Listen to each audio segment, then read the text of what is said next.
Number D पा। Option number D पा।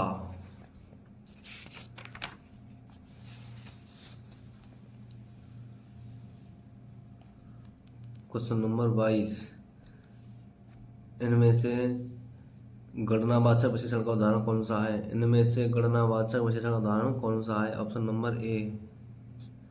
Option number A. Question number अगला है, इनमें से कौन सा व्यंजन संयुक्त व्यंजन का उदाहरण है? इनमें से कौन सा व्यंजन संयुक्त व्यंजन का उदाहरण है? इसका option number D. Option number D. पंचमामृत में कौन सा समास है? पंचमामृत में इनमें से कौन सा समास है? इसका ऑप्शन नंबर बी द्विगु समास। ऑप्शन नंबर डी द्विगु समास। इसका पहला पद संख्यावाचक संख्या है। क्वेश्चन नंबर 25, इनमें से कौन से कवि अष्टछाप में सम्मिलित नहीं है? इनमें से कौन से कवि अष्टछाप में सम्मिलित नहीं है? इसका option number C Haridas. Option number C Haridas. इनमें से कौन सी बोली हिंदी भाषा के अंतर्गत नहीं आती है? इनमें से कौन सी बोली हिंदी भाषा के अंतर्गत नहीं आती है? इसका option number D Telugu. Option number D. निम्नलिखित में से कौन सा शब्द तद्भव है? निम्नलिखित में से कौन सा शब्द तद्भव है? इसका option number A Diwali. Option number A Diwali. इनमें से शुद्ध वाक्य कौन सा है? क्वेश्चन नंबर 28, इनमें से शुद्ध वाक्य कौन सा है? इसका ऑप्शन नंबर सी मैंने पुस्तक पढ़ी।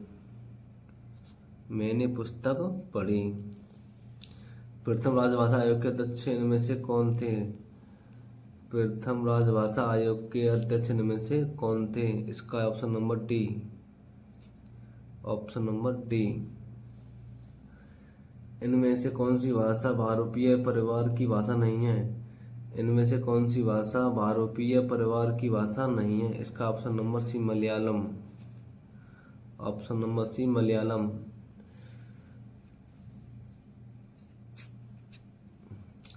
वह आया इनमें से किस काल का उदाहरण है? वह आया इनमें से किस काल का उदाहरण है? इसका ऑप्शन नंबर ए पूर्ण वर्तमान का।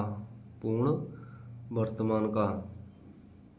क्वेश्चन नंबर 32, इनमें से कौन सा शब्द पाश्चात्य का विलोम है? इनमें से कौन सा शब्द पाश्चात्य का विलोम है? इसका option number A. Option number A.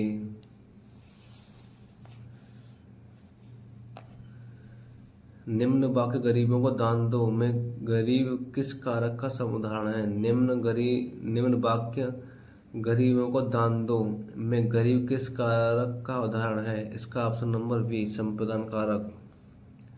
Option number B संप्रदान कारक। कर्ता के ने चिन्ह का प्रयोग इनमें से कहाँ होता है? कर्ता के ने चिन्ह का प्रयोग इनमें से कहाँ होता है? इसका ऑप्शन नंबर सामान्य भूत में।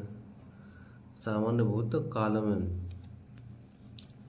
घी के दिए जलाना मुहावरे का क्या अर्थ है? घी के दिए जलाना मुहावरे का क्या अर्थ है? अति प्रत्याशित लाभ पर प्रसन्न होना। Option number B. Option number B. Question number 36, किस रचना के बारे में प्रसिद्ध है कि इसे पढ़ने के लिए बहुत से लोगों ने हिंदी सीखी? किस रचना के बारे में प्रसिद्ध है कि इसे पढ़ने के लिए बहुत से लोगों ने हिंदी सीखी? इसका option number B Chandrakanta. Option number B Chandrakanta. छलिया में प्रयुक्त प्रत्यय इनमें से कौन सा है? छलिया में प्रयुक्त प्रत्यय इनमें से कौन सा है? इसका option number A. Option number A. उपसर्ग इनमें से कहाँ जोड़ा जाता है? उपसर्ग इनमें से कहाँ जोड़ा जाता है? इसमें ऑप्शन नंबर बी शब्द के पहले। शब्द के पहले। इनमें से कर्मकारक चिन्ह कौन सा है? इनमें से कर्मकारक चिन्ह कौन सा है? इसका option number D. Option number D. इनमें से मध्यम पुरुषवाचक सर्वनाम उदाहरण कौन सा है? इनमें से मध्यम पुरुषवाचक सर्वनाम का उदाहरण कौन सा है? इसका ऑप्शन नंबर बी। इसका ऑप्शन नंबर बी। तो दोस्तों वीडियो कैसी लगी? अगर वीडियो अच्छी लगी हो तो प्लीज़ वीडियो को लाइक करें, शेयर करें, प्लीज़ चैनल सब्सक्राइब करें और अपना अपना स्कोर कमेंट जरूर अवश्य करें, आपका कितने राइट हुए। जय हिंद दोस्तों, जय हिंद।